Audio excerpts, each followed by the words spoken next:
And we are live. That There you go. seems, at least that's what it tells us. Yeah, man. Oh, I know this is still new for me, so this is all kind of fun. And I get to just see exactly what it.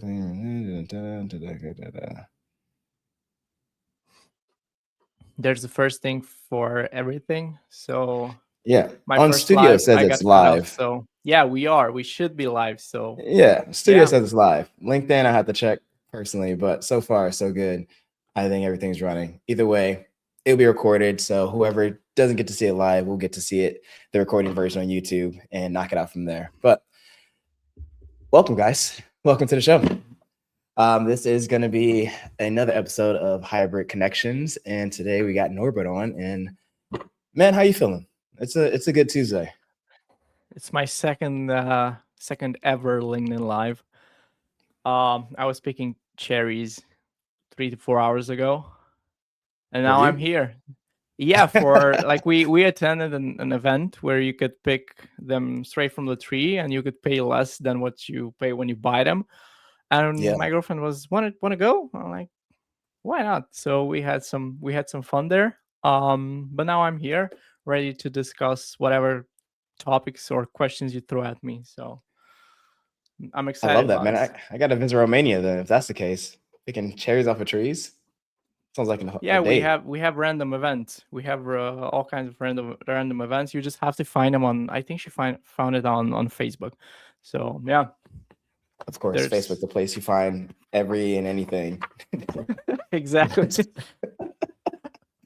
All right. Well, Norbert, um, you know, give the guests for the audience a little spiel about you, a little bit more about you and what you do, and then we from there we can go and jump right into it. How's that sound? Okay, cool. Well, I was thinking about this a couple of months ago. I had this idea of whenever someone asks me, "What do you do?" how to answer that, because you can't answer this question for like the same way, because Yeah, whenever someone at the gym asks you, it's a different answer because they don't know anything about LinkedIn and online businesses especially. So I guess the best answer would be, those types of people who try to sell you something, and mm, then once you think about buying from them, you still feel that lack of trust that holds you back, and you won't buy from them because you don't really trust them yet. I basically put the trust in the game and help six-figure coaches, founders, or literally anyone who's selling knowledge-based offers or products, build out that trust through simple story-driven emails. And that's how I sell high-ticket offers without having to sell on sales calls. So perfect, man. Well, in that case, I just want to jump right into it. What's your background behind it? How did you get into copywriting? For people who kind of need another phrase or wording for it, but how'd you get into copywriting? it was, I think it was 2021, around that time. Yeah, Anyways, it was post-COVID. That's what I remember. Um, I remember starting working in my 9 to 5. I had these colleagues in marketing, and I was working in sales back then. of And I course. remember I always had this belief that I can't be a writer. It was like I have no uni, but it was like they had this, I don't know, this book or the something handed out that just wasn't given to me, like a vocabulary or something. And I thought that fancy words, abstract terms that only they could like come up with, like that was the thing for a good writer. That was what made a good writer. So I was in sales. I transitioned somehow to marketing, but I was always like, I had that fear of I can't become a writer. Like, I don't have that vocabulary. They learned it at uni, probably. I don't know. I was just assuming, right? I had no idea what I was like. I was in total darkness. Yeah. And then I remember I was doing Facebook ads, and someone hooked my attention. I opted in to a lead magnet. And then on a random week, he sent me a couple of emails. And I remember like it was so organic. I just opened the emails and the first couple of lines were like, wow, okay, this seems interesting. And I read through them. I made a good impression about the guy. Then he sent me a couple more, and I was like, I was the next thing I remembered, I was searching for my card to buy his stuff. So then I bought his course, and it Yeah. was selling me email marketing for people who are running ads, just to, you bring in the good leads. Why don't you figure out how to sell to them through emails? It sounded like a good idea. And so I bought it. And the moment I bought it, because he advertised it as, even people who aren't copywriters or aren't good at Yeah. writing can do it. So he basically just shattered my belief. So I bought that, and I remember I was going through the first couple of videos, maybe 40 minutes in, and I was like, writing is the base of everything.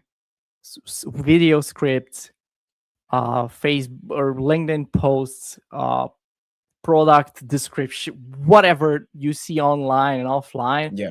everything derives from writing. Because the desk I'm using right now, you had to plan it, you had to write it down. The software we're using right now to broadcast this to LinkedIn was probably like an idea written down somewhere sometime, and then so So, everything's the base. So that so was my Norbert, I'm story. curious, based on your experience so far after getting into the game, what do you kind of see as the biggest mistake or obstacle business owners typically face when trying to write their own copy? Because I know from personal experience, it's not easy. I'm not the best when it comes to words verbally. I'm even worse when it comes to words on paper or even type of copy. So, what are you seeing that could help business owners kind of adjust their copywriting? Yeah, so the thing that we had a couple of conversations around this topic already. The thing that I observed when it comes to you and also other founders is Yeah. that perspective is blocking us. So, for example, you have an idea and you keep ideating around that topic. Your brain starts to treat that subject as something to be ignored because it's not new to you. After you spend hours on it, it's not new to you anymore, which makes your brain, I would say, immune to the topic. So you Mhm. won't treat it as something new. And when you start using that information to write your DM openers, your posts, your emails, whatever, you assume that your audience is at the same level as you. They're not. So when we think they're here, they're usually somewhere there. So you have to go back to the level and simplify your communication without assuming that they're at the same level as you. Could you give an example of, let's say, a beginner copywriter, how they would originally say something that wouldn't communicate properly versus a more experienced copywriter who will be able to communicate properly? Hmm. Good question. Hmm.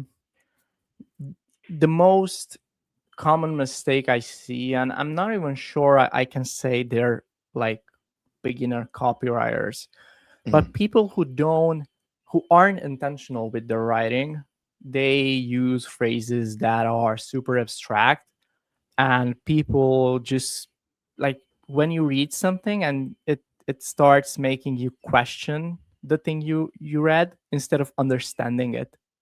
Like Like what? there's where I draw the line. So for example, if I could say I'm a master at the craft of email, I do email magic and stuff like that. I use words like elevate and skyrocket and uh, master keyboard fire or stuff like that. Or I could simply say I write emails that make money, which the latter is, you just read that and you understand what I do. Mhm. Compared to the first one, it's like it makes you think, and thinking it's the worst enemy of the reader.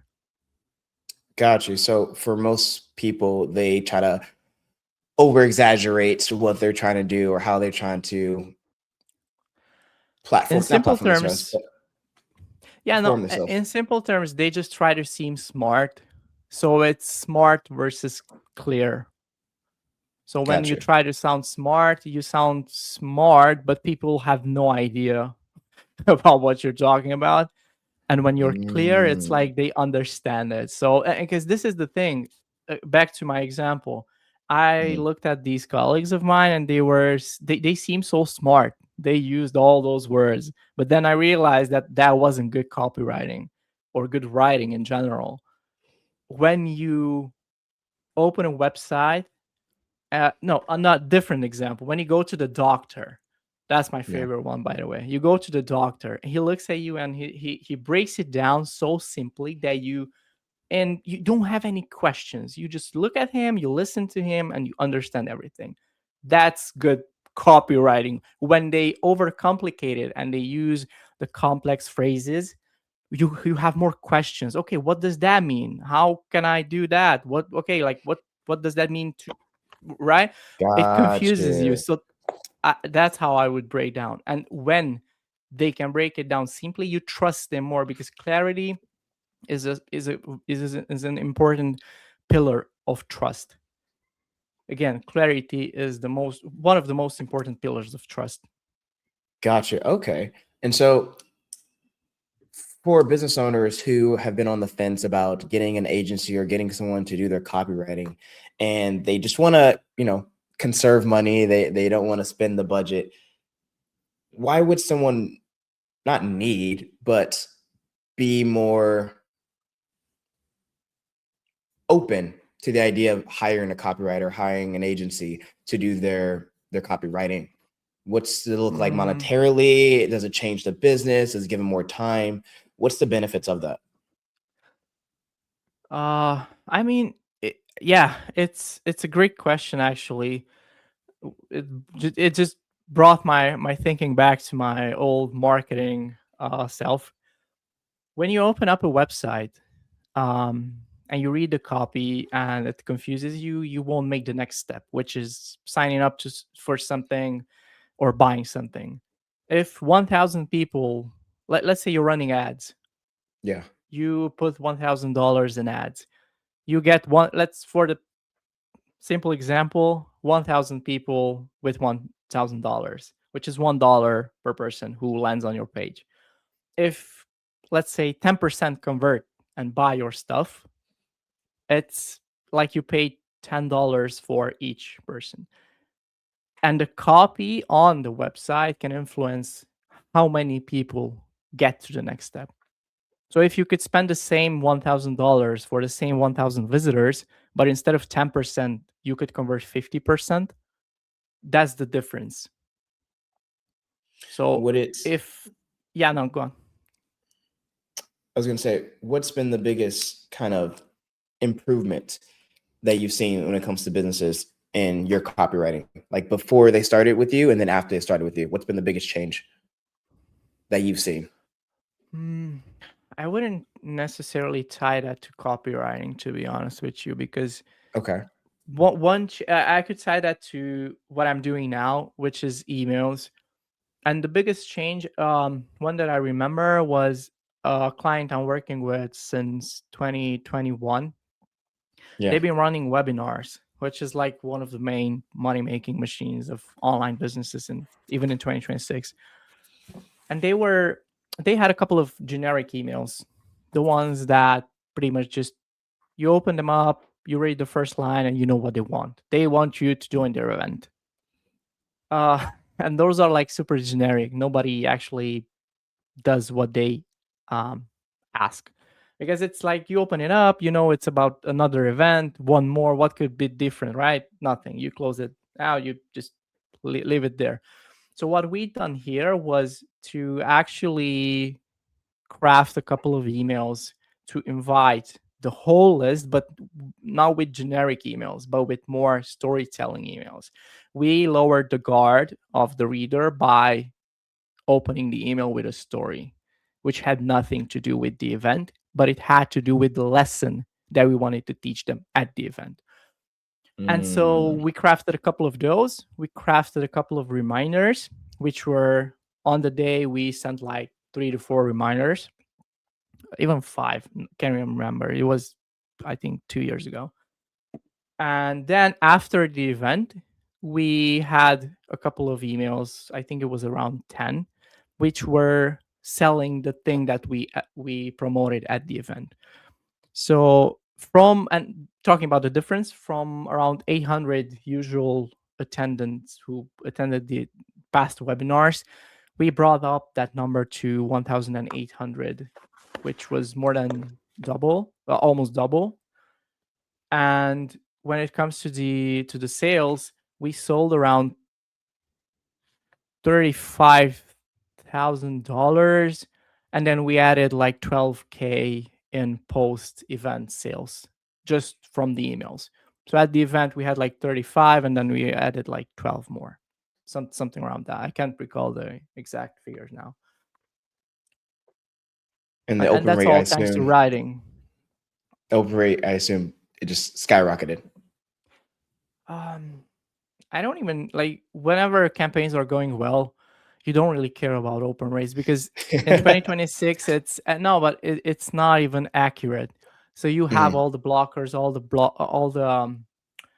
like it's just not reporting right. So whenever things are going well, you don't really look at it. When it falls down and it's like goes below the level that you're used to, you pretty, but usually we prevent these things, so we don't really get to So for a these beginner, what points. would be kind of the main focus metrics that they should be looking at, or would you look at if you were starting over? Metrics for what exactly? For emails? Yes, for emails. Um, the most important thing for online businesses, and I know LinkedIn gurus uh will try to find me after this one. Um, but yeah, put down the pitchforks. The biggest thing is to get people off social media. I think that's the biggest metric. How many people can you convince to join your email list, to trust you with their email addresses, which is like still considered as a private space? Because if you think about it, on social media, we follow everyone, we connect with everyone, we have just a bunch of people there. But we don't really like it when people spam us. So when we get a Yeah. cold email that's like full spam, we're like, the smile turns upside down, and it's just not a pleasant experience. So I think that's the most important thing. Then the second one is, how many offers are you making? Because if you don't talk about your offer, people probably won't buy, which is logical, but some people still forget this. So that's the second one. And again, the third one should be, are you emailing regularly? And when I say that, I don't mean daily, but I don't even mean weekly, because weekly is too little. Daily can be okay. I do daily emails Okay. up to like 30 days, but Yeah. then I switch to like 2 to 3 a week. So these are the three metrics. Have you done any?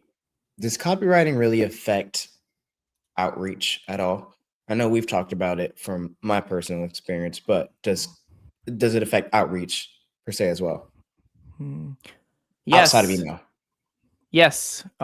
If you reach out to someone on LinkedIn and you're like super salesy, or you pitch slap people, they will just push back on it, and they will be annoyed. I Let's even got blocked without doing that. So let's can we dive deeper into that, because we hear that term a lot. It's salesy, um, and it's really pushy. What does that mean in your eyes? Because to everyone, I feel like everyone has a different definition of salesy, but yeah. also to speak on my own experience, being in a very aggressive sales background, it has a different approach in person than it does online. And so when you say the word salesy, what does that translate or communicate like to you for the people who are listening? Okay. People have this, like, when I speak with people, even when I had the discussion with you, we had our chat on WhatsApp. Yeah. People don't hate to be sold to. I love buying shit. You Okay. probably also love buying shit. Everyone loves Yeah. buying shit.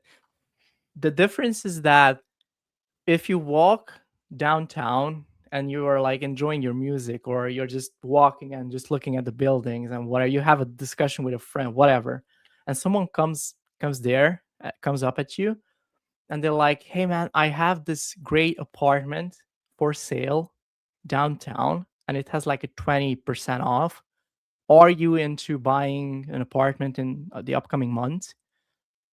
There's two scenarios. You'll get super annoyed or you feel like the luckiest person alive.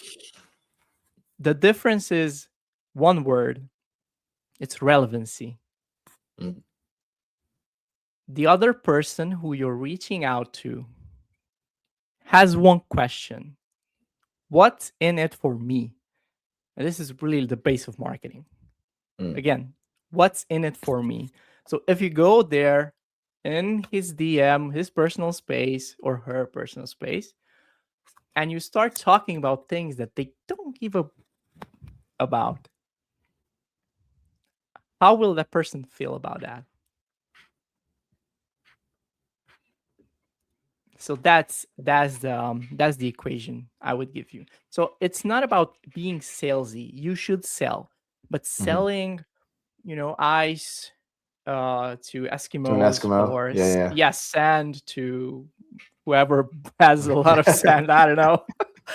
It's what makes or breaks a conversation, because I have people pitching me all the time, dude. Yeah. I want to edit your videos, I want to do this, let me do your carousels.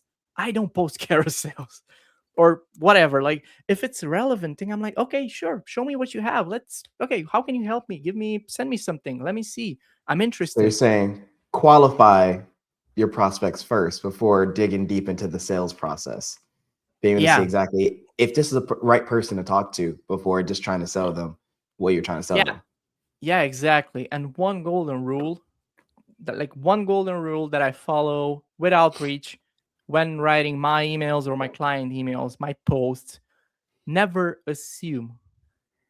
Like, never say something like, most people who send emails are like, "I know you're suffering from this, you did this, and then you saw that, and then now you're feeling like shit because of it." What if I'm not? Like, I read the first three sentences and I'm tuned out. I don't care because I'm not suffering from it.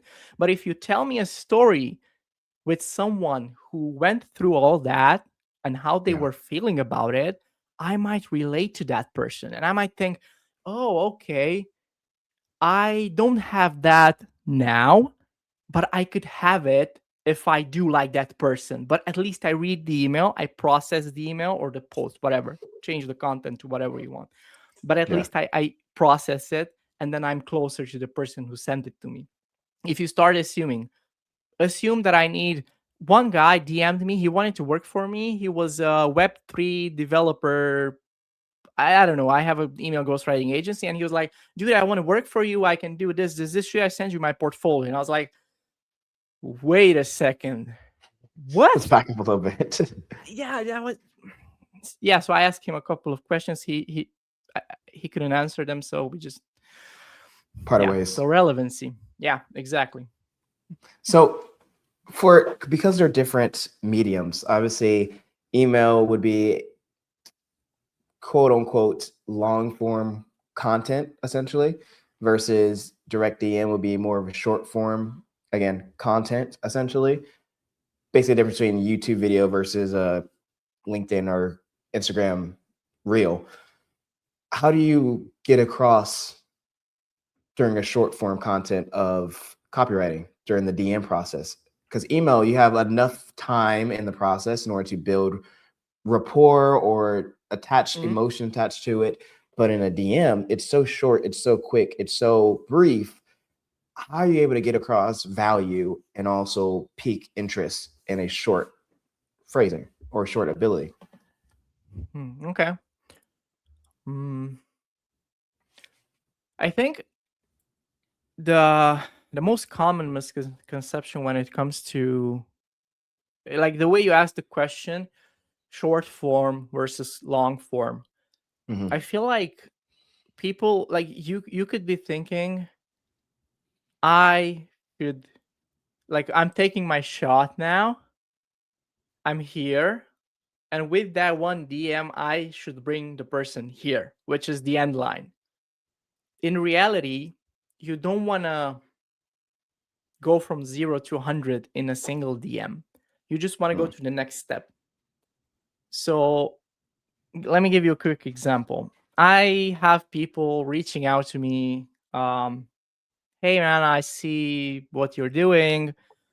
I love how you position yourself. I love your whatever. They compliment something about my positioning or my LinkedIn profile. Yeah. I want to jump on a call with you so you show me more about how can I leverage emails or how can I work with you. What would be the first thing that you'd do, for example? And I'm genuinely curious. I'm just If you're texting me and I'm you, someone else texts you and they want to jump on a call with you to learn how you could help them. What's the first thing that you do? And they're asking for your calendar. what's in it for me? Like why? No, but you're selling. Like, Oh, I'm selling to them. yeah. Oh, okay. So I send this email out to them and I'm No. trying to get on their. You're minding your business. Someone Yeah. comes to you on LinkedIn and sends you the next DM. Hey man, I looked at your LinkedIn profile. I wanna know how can I work with you. Can you send me your calendar so we can grab a call? Oh yeah, I send my calendar. Exactly. Because you're going from 0 to 100 like this. You're not trying to. Let me give you my example. Someone came up to me and told me the same thing. Instead of sending the calendar, I was like, okay, sure, we can jump on a call. We can find a time, I'm sure. Before we do that, can you tell me what, why did you send me this DM? Like, why do you want to jump on a call? What problems do you want to solve? Just so I know whether it's worth jumping on a call. Because, and here you might think, oh yeah, but then you don't have you miss the chance to join on a call and sell to them. So I may close the door for spending more time with them, where the time is helps me convince them to buy from me, right? But in reality, I don't really care about that because I'm not in the business for myself. I mean, I love money as much as I love helping my clients, but my mindset revolves around the client, the person. So if they ask what's in it for me themselves, I always ask what's in it for them. So instead of jumping on a call with them and wasting 30 minutes of their life and my life, I want to qualify them. And it doesn't matter if it takes like 3 days because I check my DMs once a day because I have other things to do. I have clients to whatever. It doesn't matter. Those interested will be there. So again, when you reach out to someone, and this is the point I was trying to make, you always want to just pull them to the next step. Not 0 to 100. You just want to compliment them. You just want to tell them, hey, I just bumped into your LinkedIn profile. You posted about, I don't know, almond milk.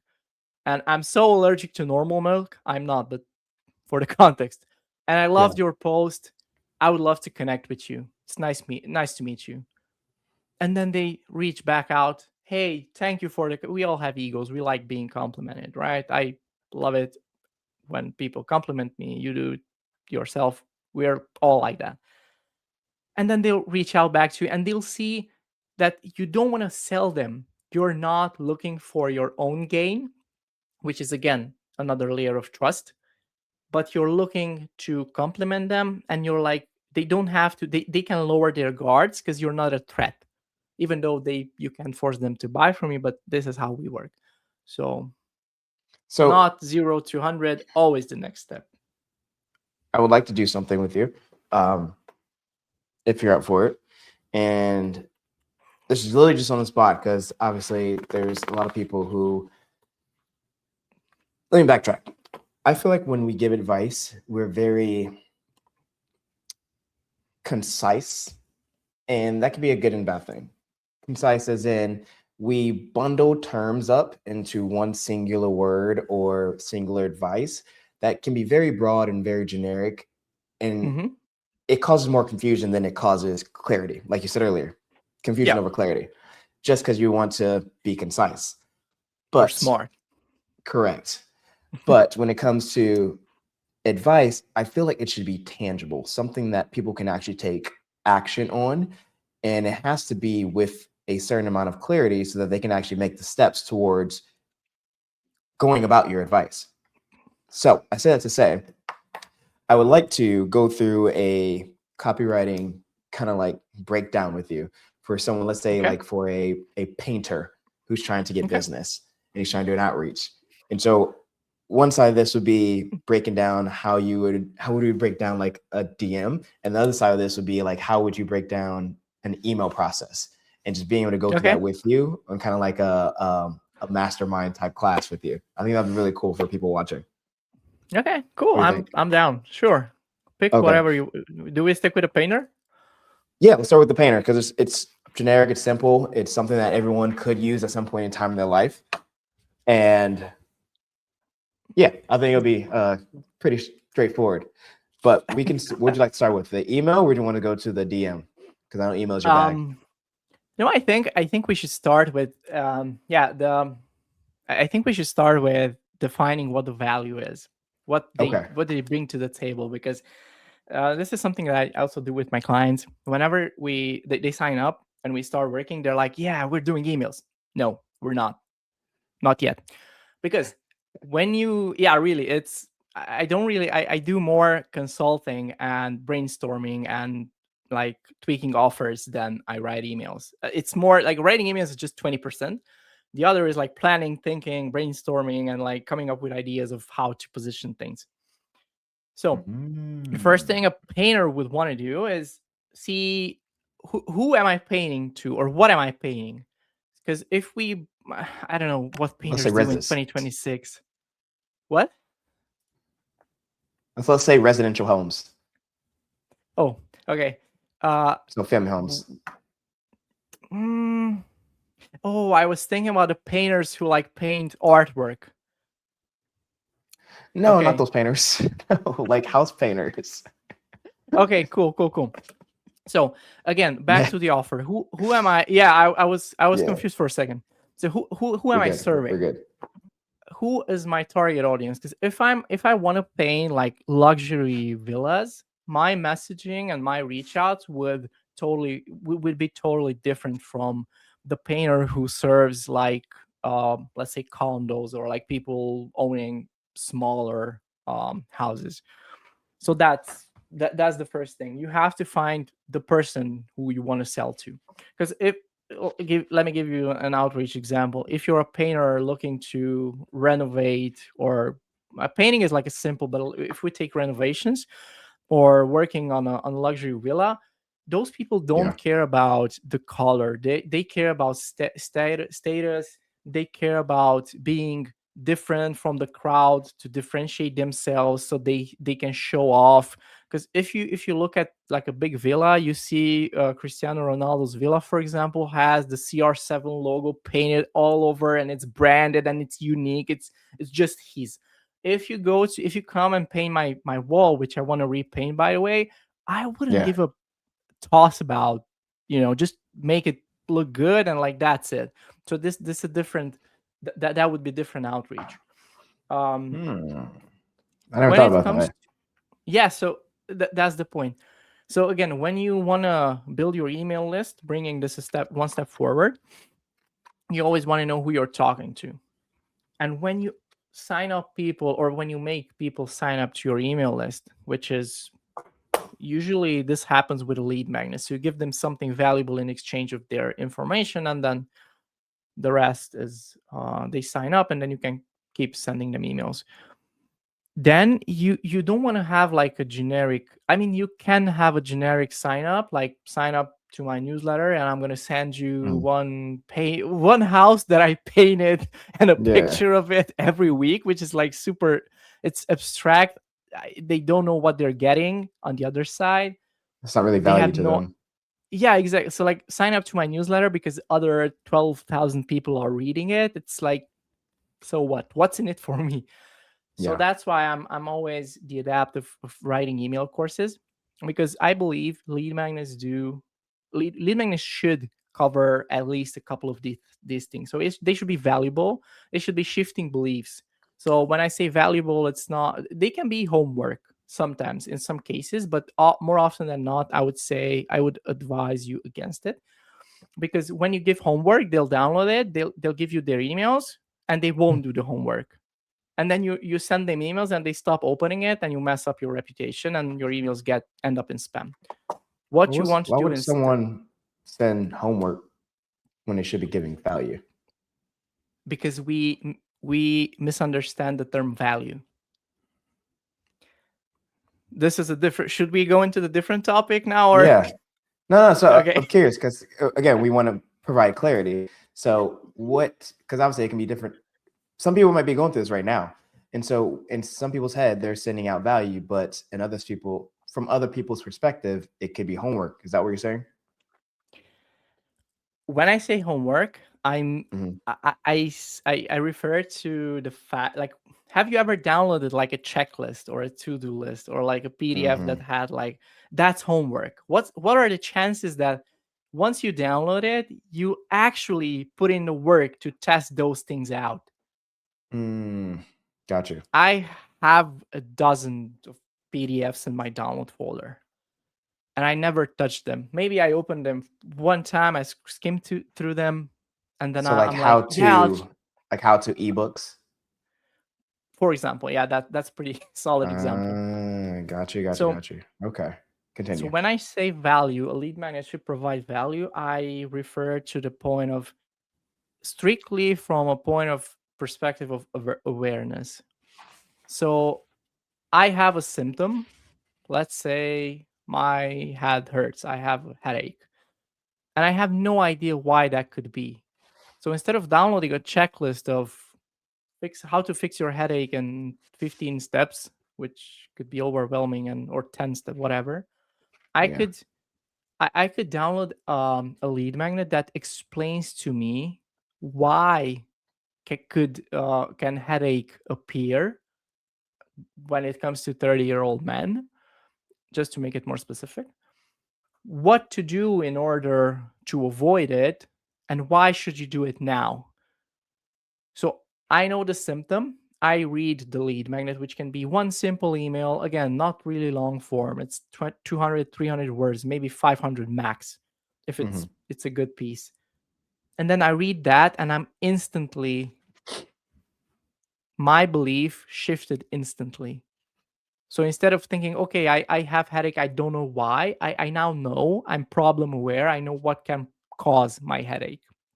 So now I know that maybe it's my pillow, Mm. maybe it's that I'm sitting in this chair and I'm not, having my shoulders or my back upright. And I'm like, so instead of giving homework, you should tell them they, what causes their symptoms, why does that happen, and why should they care. So it's never about the how to solve your problem, because people, like, when you go to the doctor and he'll tell you you have to agree to a surgery, and he won't tell you why, or like, what is it, what's the Mhm. reason, why should you care, and why should you care now, you won't agree to a surgery. But if he tells you that this is the reason, this is why you should care, and this is why you should do it now, you're now aware of the risks, what happens if, and so on.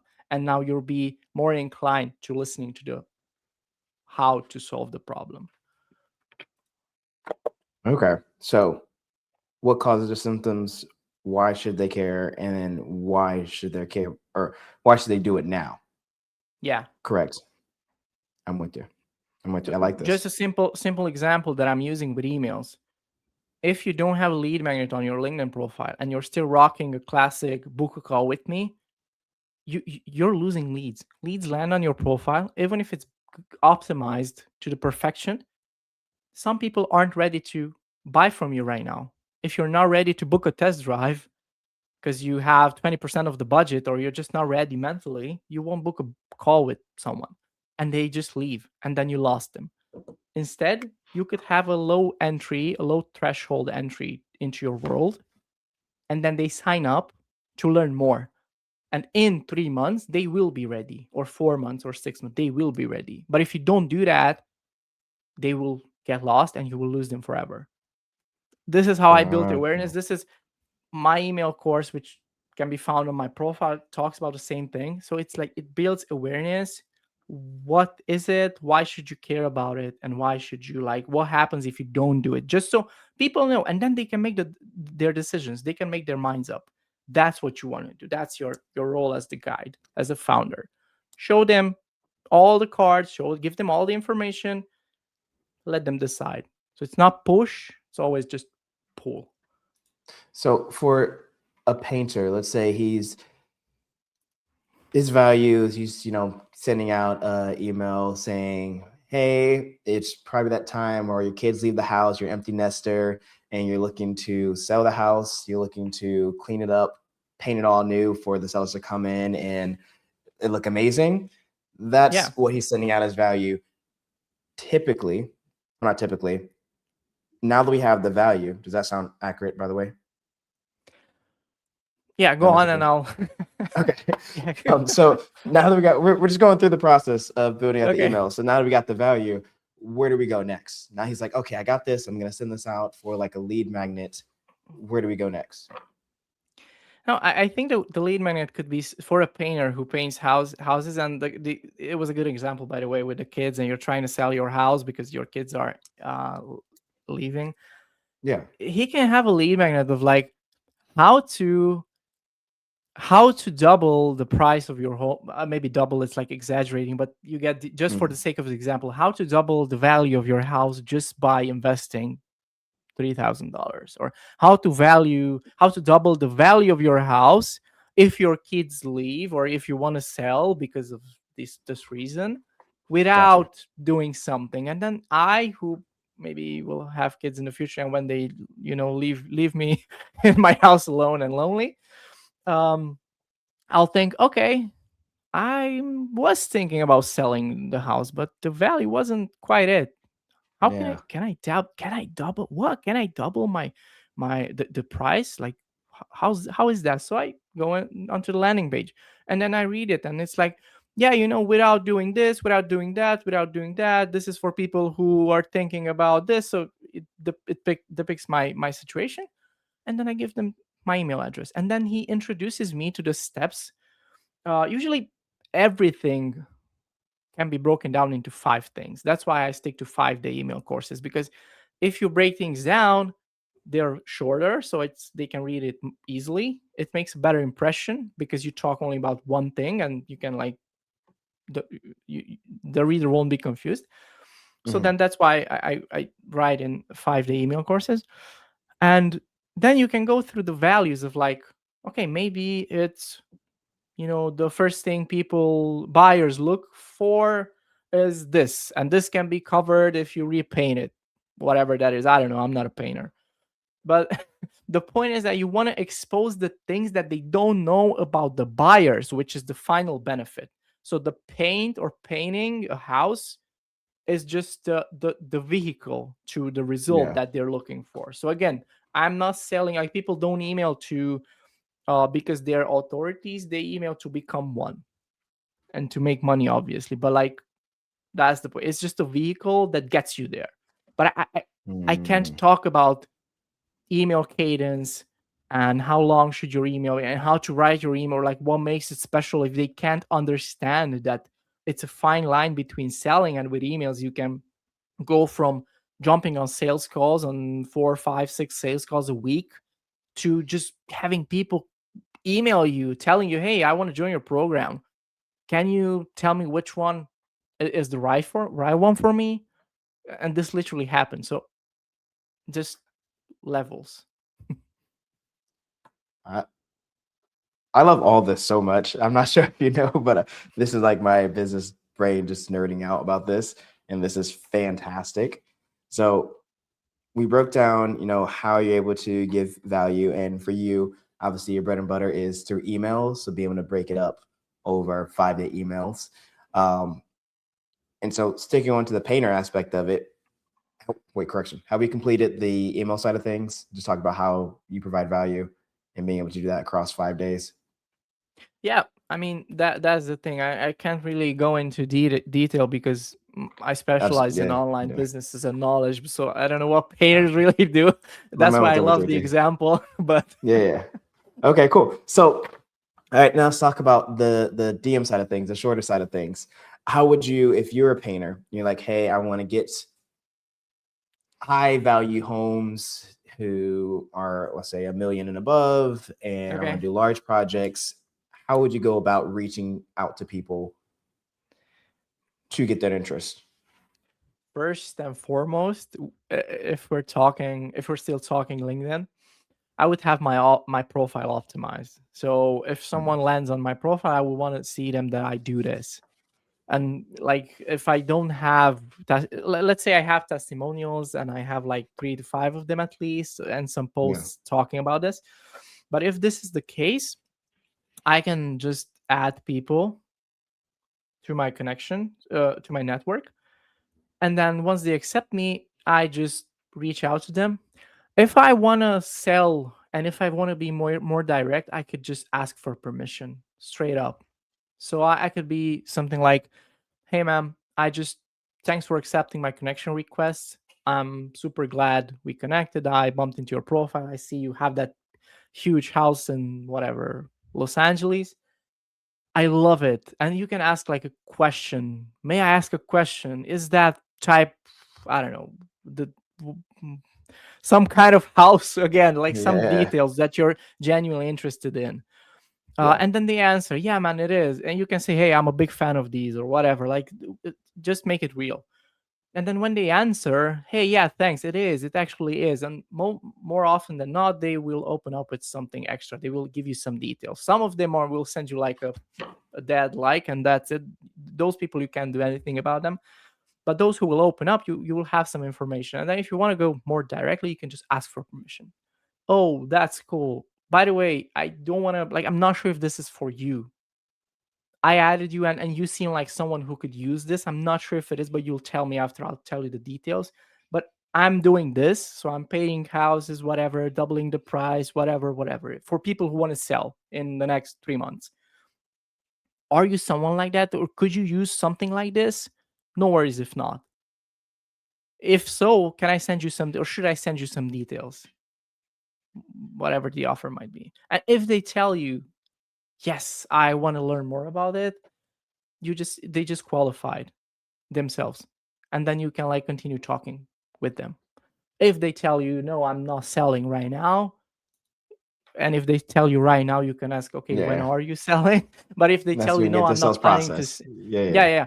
If they tell you, no, I'm not looking to sell, then it's just not your lead. So, I love it. by the way, we have a question. I just observed. I just figured out we have the chat on the right side. Do we want to answer questions now or later? Yeah, shoot. Okay, so we have a question here. The current problem is that most people download or save the lead magnet, but very few actually implement it. What can we do to improve adoption and execution? Is there any tool or integration that can help solve this problem? Yeah, exactly my point. Um, I think I'm not butchering up your name. It's Kirag. Sorry. Yeah, exactly my point. Like, if you give them, like, the point is to avoid giving them homework and implementation, because what we think, but going back to your question, by the way, Mhm. if we think about value in terms of how can we give them like a teaser to see that it's working, we actually slow the prospect down.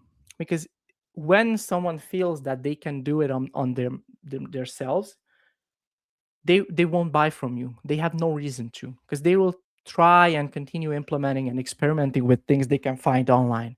As soon as they feel like they can't do this by themselves, they will buy. So that's why I don't like giving away um, things to implement, because they will try to implement it. Even look, it's like the problem isn't that they won't try. The problem is that even if they try, they won't succeed, because the goal isn't that small thing that you give them. The goal is making money. So let simple example, if I give you my templates of how I write, my frameworks that I use, that I developed and modified and changed and learned from others, I have frameworks. If I give all of them to you. You will try to implement them for 6 months, for a year, and you'll still end up in the same situation as you are right now. That's why I'm not giving away frameworks. I'm educating people on the principles, what makes emails so efficient. Why are people buying from just by reading a couple of emails, and so on and so forth. So the problem that people don't implement, it's not a problem. It's the problem is that even if they do, they won't buy from you, because instead of highlighting the gap, they're here and they're there, the solution is there, and you're highlighting the gap. You're giving them a ladder which isn't this big, it's just this big, and they'll try to implement it and they'll fall down, and then they're back at ground zero. So hope I answered the question. If it's not clear, just bounce back and I'll break it down again. So obviously there's kind of the elephant in the room when it comes to any type of copywriting or any type of just content in general, and that's AI. Okay. How does it affect your business specifically? Does it help you? Does it benefit you? Does it hurt you? Where do you see it going within your industry so far? Ever since AI got so popular, I can point at more people who send emails and suck at it. Because jokes aside, yeah, AI is great. It helps me move much faster, just from the point of like talking to it, and it just formats whatever you're saying.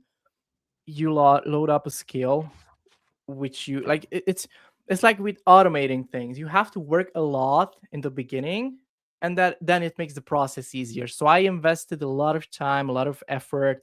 I read a lot of books. I have notes in my Notion, so I put together a lot of skills just to help me fasten my process when it comes to. So I just reduce the thinking time.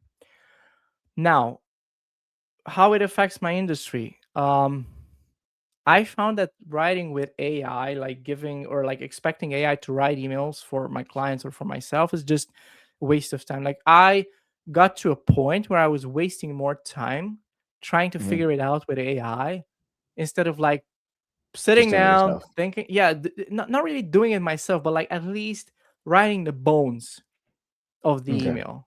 And then I give that to AI. I have my skills, it goes through it. It can extract a lot of stories and a lot of materials from which my clients provide, because it's easier to throw like a 120 page document to my Claude and tell him, hey, I'm looking for this. I want this lesson to land, using AI language there. Search for a story that proves this and this or something, and it comes up with it and it points you to it, and then I can go there, check the story. Okay, I want to prove this. It works, it doesn't work. Okay, we're using this story, this is the lesson. And then I'm like, I have a couple of openers, like how am I opening emails to make people read everything, and but usually it just makes work faster. Like it can help me service more clients, and that's it. So but if you don't have the knowledge, it's not useful. That's the thing. Exactly. That's exactly what I was about to say. I was like, it only works if you actually have the knowledge first in order to make your job a lot faster, versus saying, hey, write this copy for me. Then it writes it like a computer would. Yeah. And even if you load it up with a lot of skills or a lot of prompts that you gather online, I think it's dangerous to even they launched GPT learning and they have all kinds of features to help you learn, but I feel it's dangerous to solely rely on AI as well. That's why I'm sticking to books or courses or coaches or things that people create and actually verify, because I found myself in a situation where I was talking to, I don't know, it was GPT or Claude, and it was hallucinating. I was like, yeah, of course. Like I was every word was like, oh, it's awesome. Like, dude, it even got to a point where I remember I asked him something to check-in kit, the email tool that I use. Yeah. Check if I can implement or change some settings. And of course, this is step one. You go here. And it hallucinated like a whole tutorial.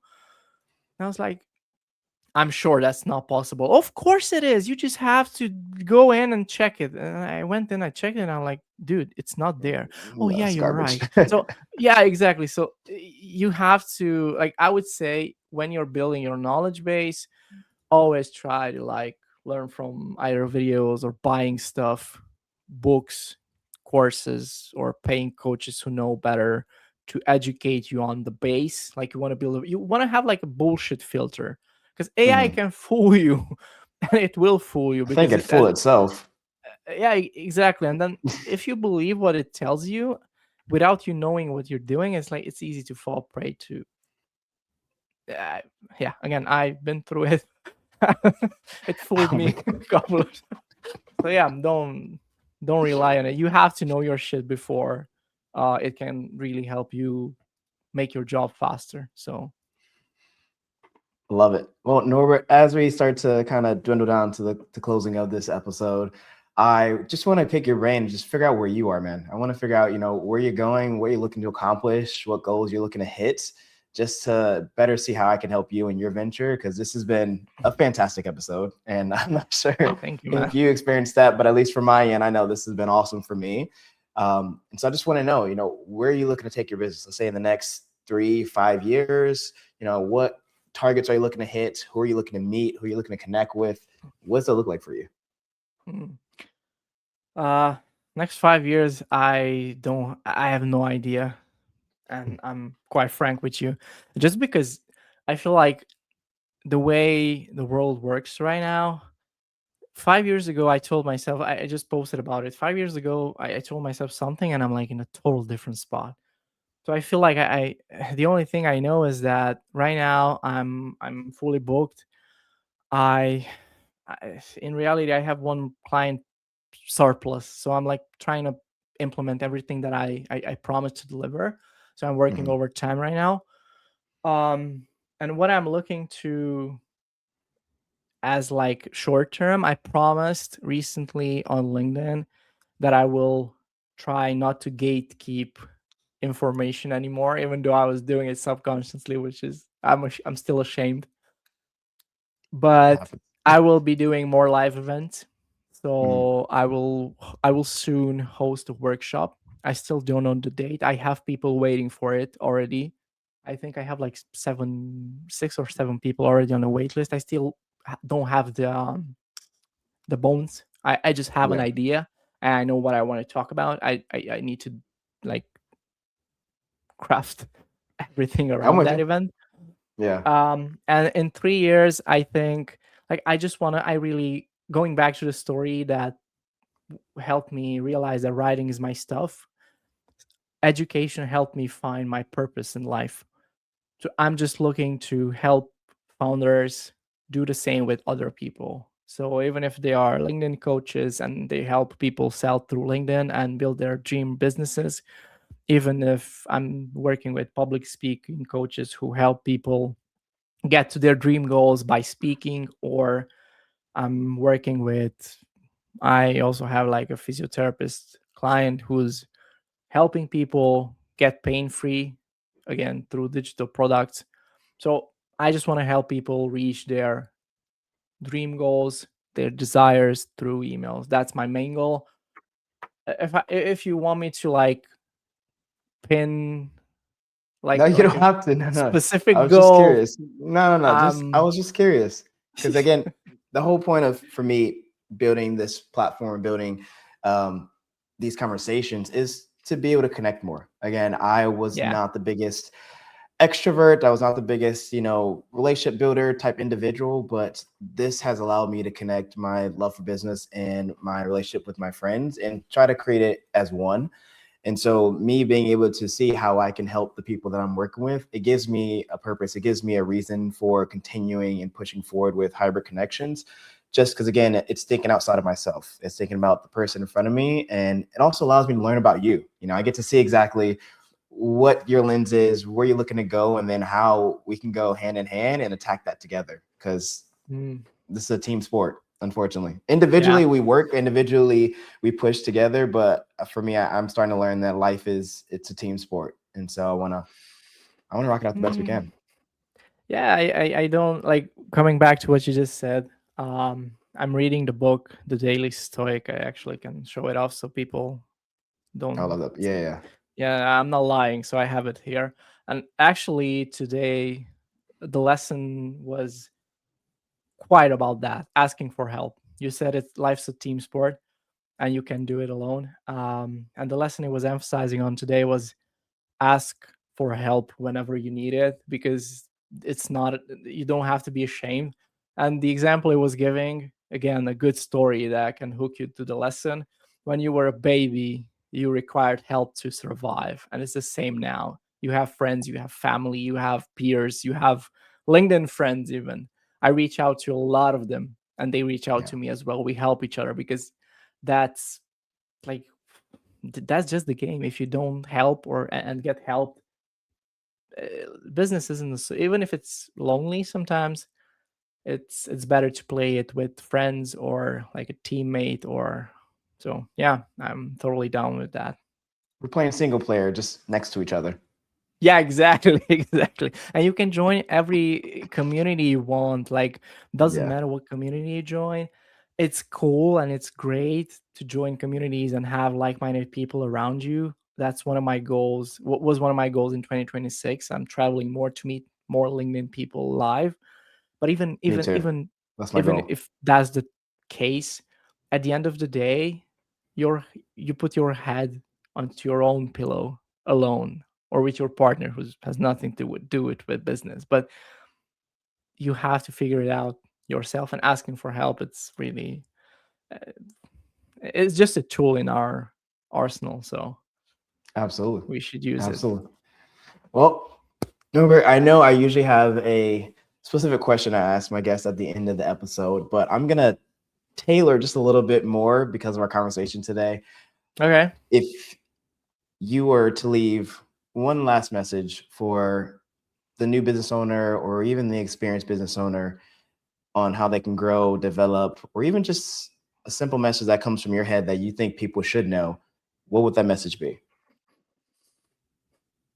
Can this message be for my 5 year ago self who was Absolutely. struggling? And okay, so yeah, my message would be just ask for help and don't be afraid to work for free.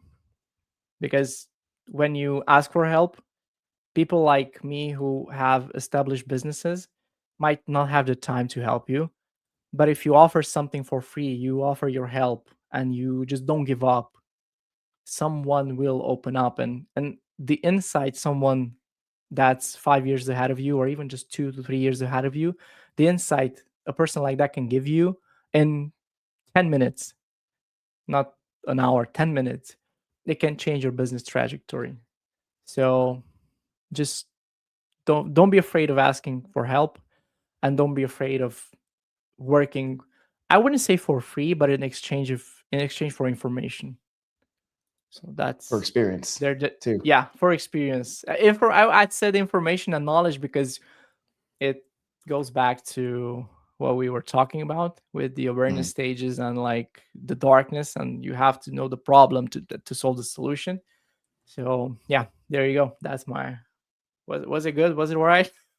I love it. I love it, man. There's no right or wrong. It's just, we have a short amount of time on this world, and I don't think we really get an opportunity to sit back and reflect and think, if today was my last day, if this moment was my last moment, what's my lasting impression on the individuals I'm either talking to or either who are just listening to me? They could be in the background just overhearing a conversation, and just, what would I leave with them? How could I make their life Yeah. better? How could I give value to them? So yeah, I think it's been the biggest um, thought in my head is just, what is the legacy we're leaving? What's the impact that we're leaving? And how can we leave something better when we leave than when we found it?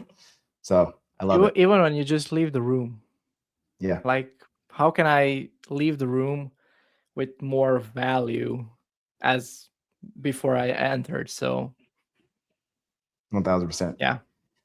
Awesome. Awesome. I love it. Well, I want to check, last but not least, if we have any more questions, we can kind of skim through those. And if not, then I think we're all good. Yeah, I think we haven't set the expectations for questions. We had one that we answered, and Let's do it now. Yeah. Also open floor to you as well. You know, if you have questions for me, but if you guys have questions, please put in chat. I want to leave this opportunity up to you guys since you are here live. Thank you for being here. For those who are, those who have been listening to us talk for an entire hour, I think you guys are amazing people. You're the exact type of people I want to connect with and get to know and just learn more about, because you're the individuals looking to grow, strive, succeed, and to do with other people. So that's what this is about. That's what Hyper Connections is for, is to just do it together. Team sport. Yeah, this is a great event. And again, the reason I accepted joining it was because the first time we talked, you seemed like a genuine person, and I felt I like try, man. no, I try. you really are. And I felt like you, like, many people just pretend, but then when you ask a question, it's and the other thing was that you came up with your own questions. I was like, yeah, dude, throw at whatever you want, just throw them at me, and let's figure them out. I don't care. Like, I never pretend. um I don't know them all. So if you ask me something I have no idea about, I'll just tell you. But when you ask me about my expertise and what I do on a daily, I mean, if you can't answer that, it's, I don't know. I'm just, Is it I really don't want to expertise? criticize people, and I don't want to Yeah. be I don't want to go there. Yeah. But whenever you can't answer your something that's like specific to your expertise, maybe it's just a sign that you have to learn more about it. And that's okay. I think for me, it's always being a student.